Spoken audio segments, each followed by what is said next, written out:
नाम भला film industry में कौन नहीं जानता। प्राण ने अपनी कमाल के अभिनय और एकदम जुदा अंदाज की वजह से फिल्म इंडस्ट्री में वो पहचान बना ली जिसे बनाना हर किसी की बस की बात नहीं होती। अब तुमने एक कदम भी आगे बढ़ाया तो इसके अंदर जितना लोहा है तुम्हारे अंदर गाड़ दूंगा। प्राण ने अपने फिल्मी करियर में जितनी भी फिल्में की उनमें से अधिकतर फिल्मों में उनकी भूमिकाएं यादगार रही है। आज भी उनके चाहने वाले बहुत हैं। प्राण की फिल्म को लोग आज भी देखना पसंद करते हैं और उन्हें देखने के बाद उनकी तारीफ करते नहीं थकते हैं। फिल्म इंडस्ट्री में जहां बहुत से कलाकारों को अपनी पहचान बनाने के लिए खूब संघर्ष करना पड़ा, वही बहुत से कलाकार ऐसे भी रहे हैं जिन्हें सहयोग से फिल्मों में काम करने का ऑफर मिल गया और इसके बाद उनकी पूरी जिंदगी ही बदल गई। बात करो। बात तो मैं ऐसे ही सरों की कदर करता हूँ। जी हाँ, कई ऐसे कलाकार हुए हैं जिन्हें एक तरह से कहे कि चलते फिरते फिल्मों में काम करने का ऑफर मिल गया था, जिसके बाद उनकी पूरी जिंदगी ही एकदम से पलट गई थी। प्राण के साथ भी कुछ ऐसा ही हुआ था। उन्हें भी अचानक से फिल्मों में काम करने का ऑफर मिल गया था जिसे उन्होंने स्वीकार किया और इसके बाद उनकी पूरी जिंदगी। इंसान अपनी बुराई छोड़ सकता है काका, लेकिन इंसान की बदनामी हमेशा उसके साथ रहती है।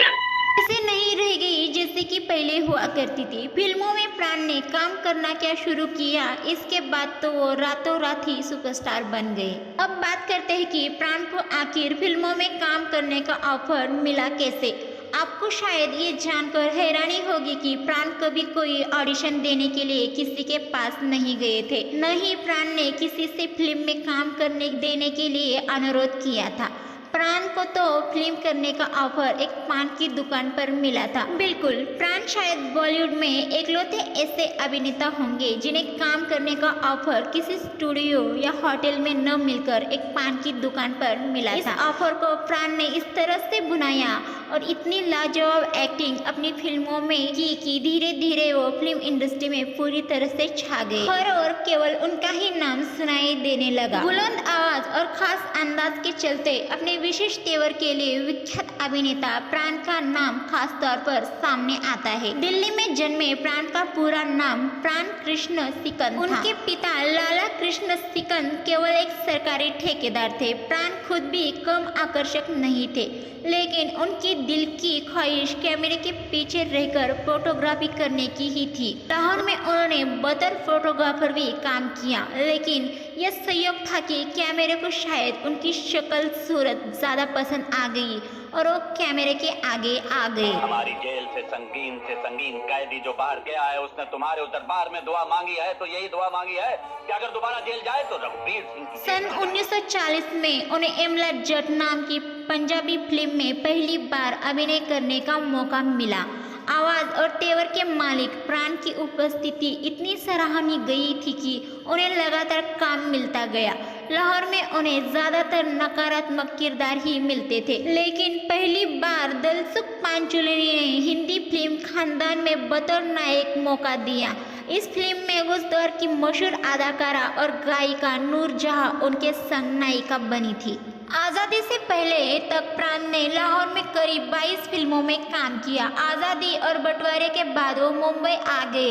यहाँ संघर्ष का नया सिलसिला शुरू हुआ, क्योंकि इससे पहले उनकी छवि खलनायक के तौर पर स्थापित हो चुकी थी। लिहाजा उनके पास खलनायक के ही ज्यादातर ऑफर आते गए और वो सबको कबूल करते गए। यही वो खासियत थी कि उनकी अदायगी धीरे धीरे परवान चढ़ती गई और उनके तल्लीनता के दर्शक मुरीद होते गए।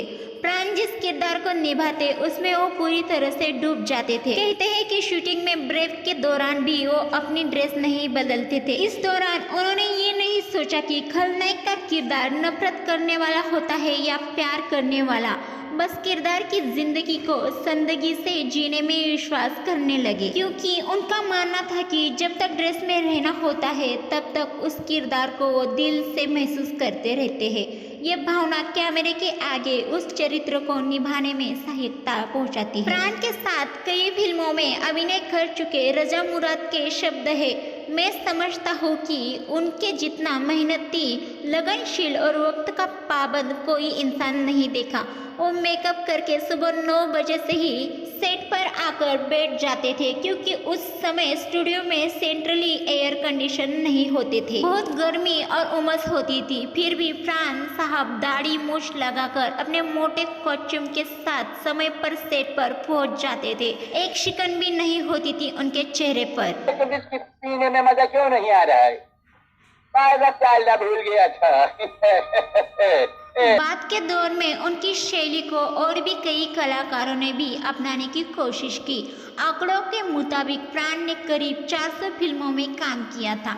राम और श्याम फिल्म में उन्हें ऐसी चतुर और क्रूर खलनायकी दिखाई कि लोगों ने प्राण से घृणा करना शुरू कर दिया। लेकिन सच्चाई तो ये है कि उनके किरदार से की गई घृणा या नफरत उनकी अभिनय क्षमता की सफलता की पहचान बनी। प्राण जब तक खलनायक का किरदार निभाते रहे तब तक उतने ही मशहूर रहे जितने कि एक चरित्र अभिनेता का किरदार निभाकर। सबसे पहले राज कपूर ने प्राण को पारंपरिक खलनायकी के घेरे से बाहर निकालने का प्रयास किया था। फिल्म जिस देश में गंगा बहती है में इस फिल्म में प्राण की कड़कड़कती आवाज ने राका डाकू का किरदार तो पसंद किया, लेकिन दर्शकों का प्यार नहीं मिल सका। इसके बाद मनोज कुमार ने प्राण को उपकार में मंगल चाचा का किरदार देकर खलनायक के घेरे से इस तरह से आजाद कर दिया। मंगल चाचा के किरदार को प्राण ने अपने अभिनय कौशल से अमर बना दिया।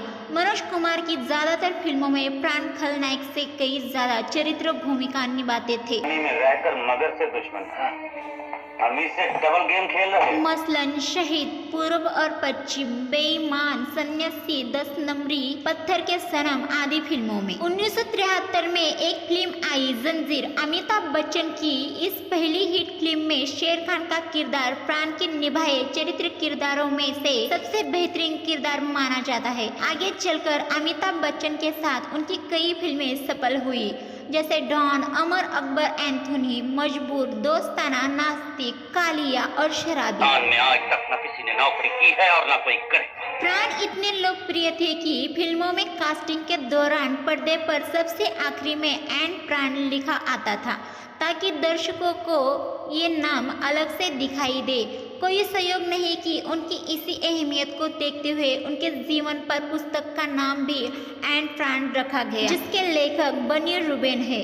प्राण अकेले ऐसे कलाकार थे जिन्होंने कपूर खानदान की सभी पीढ़ियों के कलाकारों के साथ अभिनय किया। प्राण अपने दौर के सभी चर्चित नायकों को, चाहे वो दिलीप कुमार हो, देव आनंद हो या फिर राज कपूर, अपनी खलनायकी के दम पर उन्हें बराबर की टक्कर देते थे। शेर और बकरी जिस घाट पर एक साथ पानी पीते हो, वो घाट न हमने देखा है और न देखना चाहते। कई बार तो दृश्यों में अभिनेताओं पर भी भारी पड़ जाते थे। 90 के दशक के बाद उन्होंने फिल्म अभिनय के प्रस्ताव अस्वीकार करना शुरू कर दिया। हिंदी सिनेमा में अहम योगदान के लिए उन्हें 2001 में भारत सरकार के पद्म भूषण सम्मान से नवाजा गया। साथ ही साल 1997 में उन्हें फिल्म फेयर के लाइफ टाइम अचीवमेंट खिताब से सम्मानित किया गया। अपने लंबे फिल्मी करियर और शानदार सफलता को देखते हुए साल 2012 को दादा साहेब फाल्के सम्मान दिया गया। अपने फिल्मी करियर के दौरान प्राण ने 400 से भी अधिक फिल्मों में काम किया।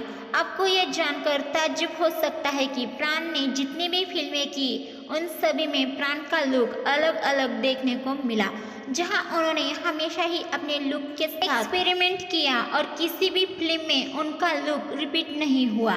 इस तरह के ऐसा करने वाले वो बॉलीवुड के एकमात्र अभिनेता भी बन गए थे। हर कदम पर दुआ मांगना तो यही दुआ मांगना, तुम जेल में जाओ मगर रघुवीर सिंह की जेल में न जाओ। मधुमती और जिस देश में गंगा बहती है जैसे फिल्मों में प्राण को सुपरस्टार के रूप में स्थापित कर दिया था, उसी तरह से जंजीर, उपकार, पूर्व और पश्चिम, हाफ टिकट, यो परिचय जैसी फिल्मों में प्राण ने इतना लाजवाब अभिनय किया कि उनके फैंस उन पर लट्टू हो गए थे। प्राण ने इन फिल्मों के जरिए यह दिखा दिया था कि एक्टिंग करने की जो काबिलियत उनमें हो वो वाकई में सबसे जुदा है। अभिनय के मामले में कोई उन्हें टक्कर नहीं दे सकता, ऐसा उन्होंने साबित करके दिखाया। फिल्मों में आने से पहले प्राण फोटोग्राफर बनना चाह रहे थे। उन्हें स्मोकिंग पाइप के साथ वॉकिंग स्टिक जमा करने का बहुत शौक था।